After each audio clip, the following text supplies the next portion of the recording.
Prayag chit fund আর্থিক দুর্নীতি কাণ্ডে ইডির অভিযান। জোকা ও নিউ আলিপুরে ইডির অভিযান। জোকার একটি হোটেলে ইডির অভিযান। আলিপুরের শাহাপুরে ইডির অভিযান। প্রয়াগ চিটফান্ড আর্থিক দুর্নীতি কাণ্ডে ইডির অভিযান। সকাল থেকেই সেই অভিযান চলছে। আলিপুরের শাহাপুরে ইডির অভিযান, পাশাপাশি জোকার একটি হোটেলেও চলছে ইডির অভিযান এবং কেন্দ্রীয় বাহিনীর নিরাপত্তায় চলছে এই অভিযান। প্রয়াগ চিটফান্ড আর্থিক দুর্নীতি মামলাতেই ইডির অভিযান শহরের দুই জায়গায়।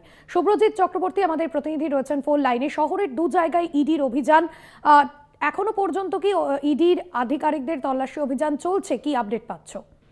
দেখো, তোমায় জানিয়ে রাখবো, এখনো পর্যন্ত ইডির যে অভিযান সেই অভিযান কিন্তু চলছে এবং কলকাতার দুইটি জায়গায় একাধিক জায়গায় কিন্তু সেই তল্লাশি অভিযান চলছে। একদিকে যেমন নিউ আলিপুরের যে শাহাপুর, সেই শাহাপুর একটি আবাসনের একেবারে সাত সকালেই কিন্তু ইডি তদন্তকারী আধিকারিক এবং কেন্দ্রীয় বাহিনীর যারা নিরাপত্তা রক্ষী, যারা যে কেন্দ্রীয় বাহিনীর জওয়ান রয়েছে তারা কিন্তু আসেন।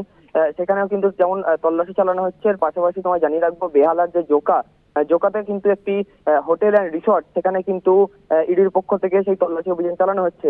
এবং যেটা জানা যাচ্ছে সূত্র মারফত, যে প্রয়াগ যে চিটফান্ড সেই মামলাতে কিন্তু তদন্ত চালানো হচ্ছে। এই গ্রুপের যারা আমানতকারী ছিলেন তাদের টাকা নয়ছয় করা হয়েছে, আর্থিক তছরূপ হয়েছে, সেই অভিযোগ আছে। সেই অভিযোগের ভিত্তিতে কিন্তু ইডি যে আর্থিক নয়ছয় হয়েছে যে আমানতকারীদের টাকা, সেই মামলাতে কিন্তু ইডি তদন্তকারী আধিকারিক তারা যে তল্লাশি অভিযান সেই তল্লাশি অভিযান চালাচ্ছে এবং দুটি জায়গাতেই কিন্তু এই একই অভিযোগে তল্লাশি অভিযান চলছে বলে খবর পাওয়া যাচ্ছে সূত্র মারফত।